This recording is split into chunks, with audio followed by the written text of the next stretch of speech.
Well, moments ago, we heard Brian Windhorst say, how is it possible that Myles Turner is now a Milwaukee Buck? And here's how we have our answer. According to Shams Charania, this is just in, the Milwaukee Bucks are waiving Damian Lillard and stretching the remaining $113 million on his contract in order to acquire one Myles Turner. Lillard's 2 seasons in Milwaukee now come to an end as he rehabilitates his torn Achilles tendon. And so, essentially, the Milwaukee Bucks are saying goodbye to Damian Lillard to make room for a center in Myles Turner, someone who was the longest tenured Pacer up to moments ago. What more can you tell us here, Tim? Well, this is the biggest contract in terms of waiving a player like this in the history of the league. There was talk that potentially this would happen with Bradley Beal sometime in the coming days or weeks. We'll see if that happens. Obviously, his situation in Phoenix has been in flux for a while, but Damian Lillard makes even more money than him. And so to move on from over $110 million over the next couple of years, that means the Bucks are going to have $20 million on their books for the next 5 years. That is a lot of dead money.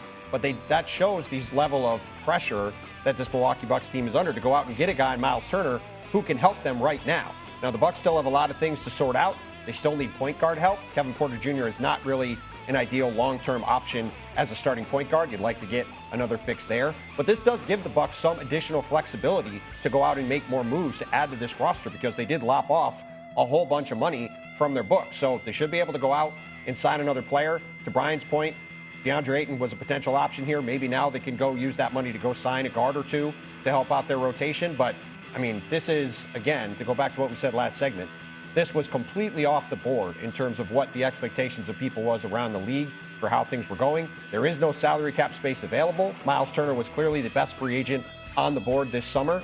The expectation especially once the Brooklyn Nets and Detroit Pistons started to use their cap space, was that he was going to go back to Indiana and was going to be haggling over what that number was going to be, particularly after that Naz Reid deal probably raised his market. Instead, he now leaves Indiana. He goes to Milwaukee. The Bucks have a completely different outlook now. The Pacers are scrambling. And again, the whole Eastern Conference has been completely upended by these 2 Achilles tears. And really, when you count Dame's, a third one, because now, this has led to a pretty seismic move by the Bucks. But waiving Damian Lillard, it's so surprising. Well, I guess Tim was right last segment about the team that's most desperate to make a move, because this is Milwaukee Bucks saying this is not just a move about Dame and the Bucks. This is a move about keeping Giannis and the money that you're paying to keep Giannis Antetokounmpo there. That is beyond Dame. That's moving like they are trying to win this guy back. This is a move that says we want to do what we can in the Eastern Conference right now, starting in October, given the injuries and given what we have with Giannis. This is some magical work that they've done to get something that we did not see coming to build around this team. It's a stunner of a move, but it's something that they feel like they need to do, because if you have Giannis and you can build a couple of those guards around you and you have Myles Turner there, you're saying we can make a run in the Eastern Conference with what we have. Last block, you said there wasn't much the Milwaukee Bucks could do to really move the ball. I didn't think this was possible. Okay, that was moments ago, people. Right. Things are changing quickly. Wendy, you also said last block that you're like, I've never wanted to know more how we got to this place in terms of Myles Turner leaving the Pacers and now becoming a part of the Milwaukee Bucks. Now we know how we got here. What's your reaction? All right, I'm going to take a deep breath here. This is mortgaging your mortgage to buy a sports car. I guess if you get the girl, which is Giannis in this case, maybe it's worth it. I just want to put into context here. The largest buyout in the history of the NBA is $31 million. And if I gave you 600 guesses, you wouldn't get it. And the only reason I know is because, as Bontemps said, we were researching this with Bobby Marks the other day. It's Bison Dele in 2000. And something that hasn't happened for 25 years is a reason for that. And so that was $31 million. This is $113 million that the Bucks are now going to put on their cap over the next 5 years. For the next 5 years, Damian Lillard will appear on the Milwaukee Bucks cap sheet for $23 million, give or take, based on my back of the envelope math here, okay? And I've got executives texting me saying that Myles Turner isn't even dramatically better than Brook Lopez. Now, we could debate about that.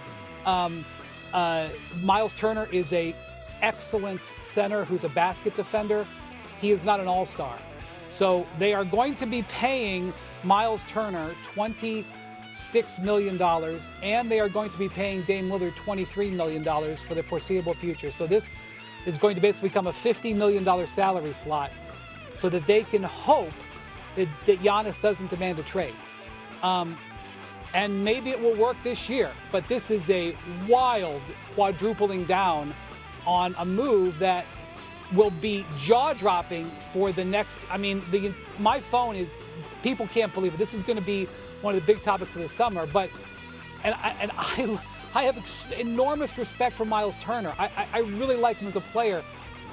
He's not a needle mover. He's a needle mover in that they didn't have anything to do to improve this roster, and they just improved it. So that, like, in terms of, you connected on a Hail Mary, but you connected on a Hail Mary to, you didn't even tie the score.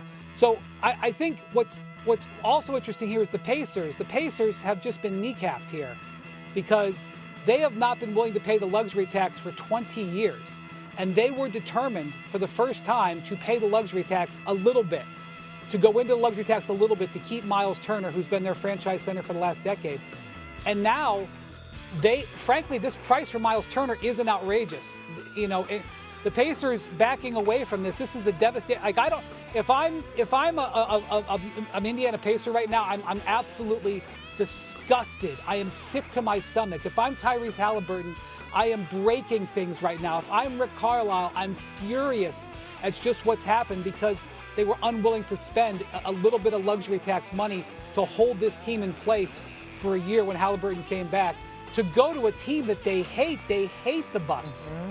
So it's going to take a while to digest this, and if Giannis tweets later today a big smiling emoji and indicates that he is happy as a clam, the Bucks can declare a win, but I'm not sure the balance of power was changed in the Eastern Conference, even though this has been a stunning turn of events. Well, you mentioned what Giannis Antetokounmpo maybe is saying on social media. Let's check in, because moments ago, Giannis Antetokounmpo actually posted what we're going to show you here on the wall. And I don't know if it's him jumping up and down and smiling. It's more Giannis Antetokounmpo showing that what exactly is going on. He's not sure. This is him. I don't know what's going on right now, man. That's what Giannis Antetokounmpo posted, and it says mood 100.